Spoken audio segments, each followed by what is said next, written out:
4 റക്അത്തുള്ള നിസ്കാരത്തെ എന്ത് ചെയ്യാം, 2 റക്അത്താക്കി ചുരുക്കി നിസ്കരിക്കാൻ ഒരു അനുവാദം തന്നിട്ടുണ്ട്.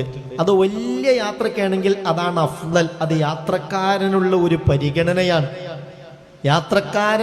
പരിഗണനയാണ്.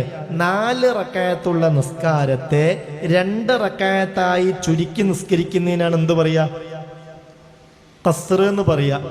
നമ്മൾ ഇവിടുന്ന് തിരുവനന്തപുരത്തേക്ക് പോവാൻ, അല്ലെങ്കിൽ ഉംറക്ക് പോവാൻ, ഹജ്ജിന് പോവാൻ, അല്ലെങ്കിൽ മറ്റേതോ രാഷ്ട്രത്തിലേക്ക് നമ്മളിങ്ങനെ സന്ദർശിക്കാൻ വേണ്ടി പോവാൻ.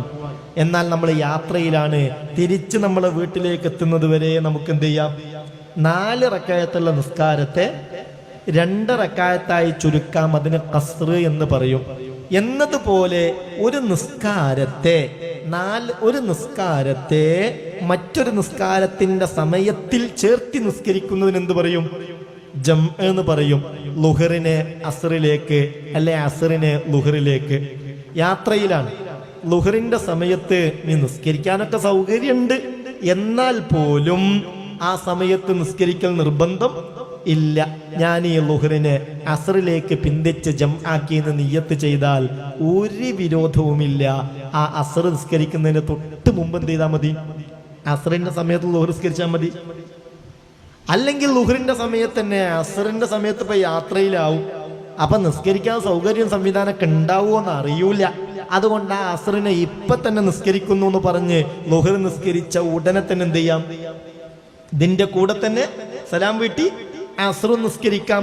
പക്ഷെ ആദ്യത്തെ നിസ്കാരത്തിൽ നിന്ന് സലാം വീട്ടുന്നതിന് മുമ്പ് അടുത്ത നിസ്കാരത്തെ ഞാൻ ഇതിലേക്ക് ചേർത്തി നിസ്കരിക്കുമെന്നൊരു നിയ്യത്ത് മനസ്സിൽ ഉണ്ടാവണം. ആ ഒരു നിയ്യത്ത് മനസ്സിലുണ്ടാവണം. അങ്ങനെ ജമ്മാക്കി നിസ്കരിക്കാം. ഒരു നിസ്കാരം തന്നെ ജമ്മും കസ്റും ആക്കിയിട്ട് നിസ്കരിക്കാം.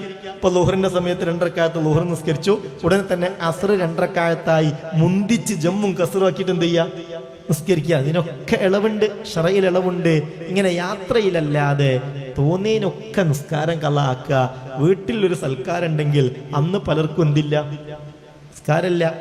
കല്യാണ ദിവസം വരനിൽ നിസ്കാരമില്ല, വധുവിന് നിസ്കാരമില്ല. സുബ്ഹാനല്ലാഹ്. സഹോദരാ സഹോദരി ശ്രദ്ധിക്കണം. ഏതൊരു വ്യക്തിയെ സംബന്ധിച്ചും അവന്റെ ജീവിതത്തിലെ ഏറ്റവും പ്രധാനപ്പെട്ട ഒരു ടേണിംഗ് പോയിന്റാണ് അവന്റെ നിക്കാഹിന്റെ ദിവസം, വിവാഹ ദിവസം.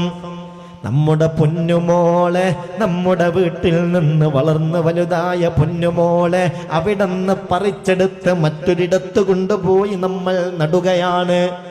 യാതൊരു വാടലോ ഉണക്കമോ വരാതെ നല്ല നിലയിൽ വളർന്ന് റാഹത്തായി വരണ്ടേ. ആ ദിവസത്തിൽ നിസ്കാരമില്ലെങ്കിൽ എന്ത് ബറക്കത്താണ് അവരുടെ ലൈഫിൽ ഉണ്ടാവുക.